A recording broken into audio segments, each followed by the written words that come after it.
Votre magazine dans votre assiette, comme chaque semaine sur BFM Grand Lille et Grand Littoral. Bonsoir à tous. On parle cuisine, bien sûr.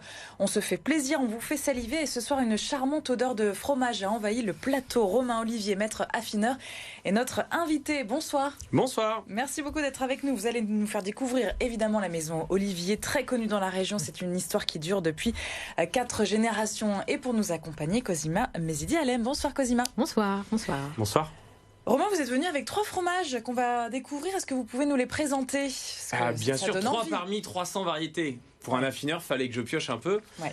Maroilles, évidemment. Maroilles fermier au lait cru, affiné 100 jours. Le minimum de l'appellation, c'est 35. Là, on a vraiment quelque chose d'équilibré. Le vieux gris de Lille. On est dans cet emblème de la métropole. Et puis, un fromage un peu plus confidentiel, fromage sans nom, qui servait historiquement à nourrir les ouvriers de la ferme, qui n'avait pas vocation à être commercialisé et qui donc n'avait jamais été baptisé.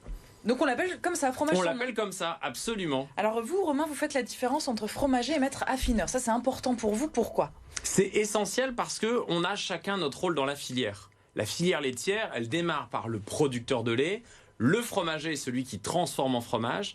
L'affineur, c'est celui qui va affiner les goûts, qui va amener tout ce travail de soin pour développer les goûts et les arômes. Un petit peu comme le maître de chez, si on doit le comparer au monde du vin. Et évidemment, il y a le commerçant, il y a le marchand qui doit donner les bons conseils de dégustation. Bon, on va revenir sur votre cave, justement sur votre travail d'affinage. On compte énormément de types de fromages, 300 pour vous, vous le disiez. Et quand on veut en acheter ou en découvrir, on est vite un petit peu perdu. Comment on s'y retrouve, Cosima? Eh bien Marie, comme dans toute la vie, c'est une question de goût et de couleur. Alors on compte 8 catégories de fromages. Je ne vais pas toutes les citer ce soir. À la place, je vais faire appel à vos sens. Alors si vous cherchez un fromage assez crémeux, assez doux, dirigez-vous vers la catégorie des croûtes fleuries, c'est-à-dire un extérieur assez blanc, assez duveteux, avec une crème qui varie du blanc au jaune.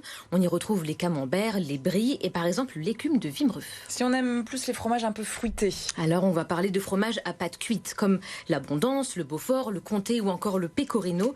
Des fromages donc très fruités qui fondent très bien, mais à l'inverse, les fromages à pâte non cuite que l'on retrouve dans les plats réconfortants du quotidien et un de mes préférés, le cheddar, le morbier ou notre mimolette nordiste. Et si on veut un fromage avec du caractère, ça c'est... On aime aussi ça chez nous. On aime le caractère. Alors vous avez 2 choix. Soit les pâtes persillées, donc les fromages bleus dans lesquels on a injecté de la moisissure, donc le roquefort, la fourme d'Ambert, le gorgonzola, des fromages assez piquants. Mais si vous préférez les odeurs fortes, comme les odeurs qui ont imprégné ce plateau, eh bien privilégiez les pâtes molles, donc ces fromages avec une croûte orangée, comme notre fameux maroilles ou encore le bergue. Et si vous les laissez affiner, eh bien le goût n'en sera que plus intense et plus salé. Et c'est là que vous entrez en jeu en tant que maître affineur. Est-ce que tous les fromages s'affinent de la même façon? Oh que non. Non. Sinon ça serait trop simple. Non, effectivement, on a de la même manière qu'on a une recette de fabrication. Vous le dites très bien, il y a ces 8 pâtes, ces 8 textures différentes. Eh bien, l'affineur, il va travailler l'extérieur du fromage, il va travailler les croûtes au service du goût et des saveurs. Et donc, il y a quasiment une recette d'affinage par fromage. Romain, votre papa normand, lui, s'est installé à Boulogne-sur-Mer dans les années 70. Il a quitté sa Normandie natale. Il a recréé un fromage oublié, c'est le Vieux Boulogne, qui a été élu, en tout cas considéré comme le plus puant du monde en 2004. Mais quand on goûte, tout change. Alors, c'est, pour être très précis, le fromage le plus odoriférant. The smelliest a 2 traductions en anglais, l'intensité ou la palette aromatique la plus large, la palette d'odeur la plus large. L'histoire, c'est que c'est un nez électronique qui est venu effectivement mesurer cette palette, et parmi 1000 fromages, le Vieux Boulogne, par sa diversité, en termes de sol, en termes de terroir, de territoire, mais aussi et certainement pour beaucoup par son affinage, parce qu'il y a un relavage à la bière qui est réalisé sur ce fromage pendant 7 semaines, eh bien on avait une palette aromatique, une palette odorante, qui était extrêmement riche.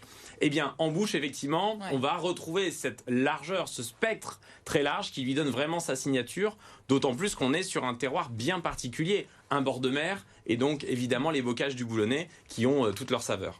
Votre cave, alors, est-ce que vous pouvez nous en parler? Vous êtes attentif à quoi? La température, le taux d'humidité, c'est quoi la clé pour que tout soit parfait? Le premier élément dans l'affinage, c'est déjà de ne pas avoir qu'une seule cave. On a parlé de diversité dans l'affinage. Nous, on a 5 caves en briques rouges par chaque catégorie, par type de croûte de fromage. Notre travail, c'est de travailler les moisissures, les levures, et de les entretenir comment ? Par des températures, des niveaux d'hygrométrie, d'humidité qui ne sont pas les mêmes, et en apportant des soins extrêmement réguliers. Les fromages entre eux d'une même catégorie, ils vont développer finalement une certaine ambiance de cave, un certain environnement microbiologique, et c'est cette ambiance-là qui va signer à un moment donné le fromage, et ça fera toute sa différence entre l'affinage du producteur et celle de l'affineur. Et est-ce que justement il faut un matériel spécifique, ou est-ce que par exemple Marie et moi on peut affiner nos fromages chez nous dans notre cave par exemple ? C'est un peu plus que du matériel, et c'est évidemment... une technique, j'imagine. Il y a de la technique, mais il y a surtout de l'équipement, vous avez raison. D'abord, il faut filtrer l'air pour maîtriser le milieu microbien que l'on va obtenir. Donc on filtre l'air à 100%, on va avoir effectivement une température particulière, on utilise beaucoup le bois, on utilise beaucoup des matériaux comme la brique parce que ça vient réguler l'humidité. Et puis signature chez nous, assez particulière, on travaille beaucoup avec des paillons de seigle naturels. Pourquoi ? Parce qu'à nouveau, ça va nous permettre de maintenir et d'entretenir les flores à l'intérieur, mais également de réguler cette humidité. Un soin quotidien sur une équipe de 15 personnes, c'est quand même 5 collaborateurs au quotidien, dont le métier, ce n'est que de retourner, brosser et relaver des fromages. Alors quand on vient dans l'un de vos magasins, il y a 12 points de vente à travers la région. Voilà, je veux un plateau pour un repas de famille ou un dîner, un petit moment dînatoire avec les amis ou la famille. Qu'est-ce que vous conseillez, vous ? La première question que je vais t'amener à vous poser, c'est de savoir qu'est-ce que vous allez boire avec. Parce que, premier conseil, choisissez d'abord votre boisson et ensuite la palette de fromage que vous mettrez avec. C'est toujours plus simple dans ce sens-là que de trouver le dénominateur commun de choix gustatifs très large. Parce que si vous avez choisi de l'intensité et de la douceur, pour retrouver la boisson au milieu, c'est pas plutôt l'inverse ? On a le fromage et on se dit, qu'est-ce que j'ouvre comme... C'est souvent le piège qui n'est pas le bon.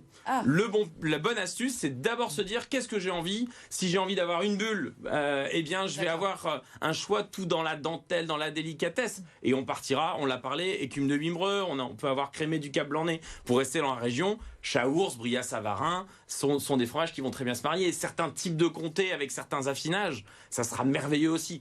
Est-ce qu'on cherche un équilibre des goûts avec la boisson qu'on boit, ou est-ce que c'est plus quelque chose qui va amplifier le goût ? C'est quoi la recherche qu'on doit atteindre ? C'est aussi un choix personnel. Si on veut être très précis, quand on fait une dégustation technique, on était partenaire de la finale des maîtres sommeliers il n'y a pas très longtemps. Quand on est avec eux, c'est un vin, un fromage. Parce que l'accord, il doit être très pointu, très technique. Les deux doivent se sublimer. On doit trouver presque une troisième saveur quand on a les deux en bouche en même temps. Donc là, on va être extrêmement précis. Quand on est dans le plaisir et le partage des amis, c'est qu'est-ce qu'on a envie de partager, quelle valeur on a envie de faire découvrir et quel voyage on veut avoir. On peut évidemment rester dans notre belle région. Une des premières, si ce n'est la première en nombre de variétés, on ne le sait pas assez. Plus de 600 variétés de fromage, rien qu'en Hauts-de-France. Ne l'oublions pas, on peut être très fiers. Et vous pouvez nous couper un petit bout peut-être de fromage sans nom ? Évidemment. Parce que ça donne envie, évidemment. On va faire des jaloux ce soir. On coupe fin, un petit peu plus épais. C'est quoi votre conseil, vous Déjà, on part toujours, la base dans la découpe, c'est toujours d'avoir la même répartition de pâte et de croûte pour l'ensemble des convives. Ce qui fait qu'on va éviter l'aberration, par exemple, sur un maroilles, de dire je vais aller prendre un petit quart ici, là, mon Dieu, que ça serait une catastrophe. Par contre, évidemment, quand on est comme ça sur un peu plus d'épaisseur, allez, on est dans le partage. Merci. On en fait déjà. J'ai le droit aussi. La caméra est chez vous, donc. Eh bien, avec beaucoup de partage, une belle souplesse de pâte ici. Dans l'esprit, un fromage sans nom d'un Saint-Paulin qui était fabriqué au lait cru, qui est toujours fabriqué au lait cru et fabriqué pour nourrir les ouvriers de la ferme. Comme je l'évoquais tout à l'heure, on est dans la vallée du Ferin. Donc on est vraiment pas très loin. Et là on mange tout. Ah oui. On a tellement, avec ou sans la croûte, vraie bonne question. Avec ou sans la croûte. Moi il y a des fromages où c'est plus compliqué. Ça me dérange un peu. Des fois c'est limite un peu plus écœurant que le fromage en lui-même. Alors, la texture. Petite astuce technique. Quand vous avez un défaut dans un fromage, il sera toujours le plus intensif en termes de saveur en bord de croûte. Donc s'il y a quelque chose qui vous gêne, n'hésitez pas à décroûter, goûter la pâte et ça risque d'être un autre plaisir. Mais par contre, il y a un tel soin qui est réalisé aujourd'hui sur la croûte et sanitairement c'est tellement bien réalisé et protégé que vous n'avez pas de risque. Les anciens enlevaient les croûtes parce que sanitairement c'était dangereux. Merci beaucoup en tout cas Romain d'avoir été avec nous. pour nous faire goûter quelques-uns de vos fromages. Romain Olivier, donc 12 points de vente à travers la région. Vous êtes originaire de Boulogne. Merci beaucoup. Demain, on se retrouve pour votre magazine Top Sortie avec Marie Desboules.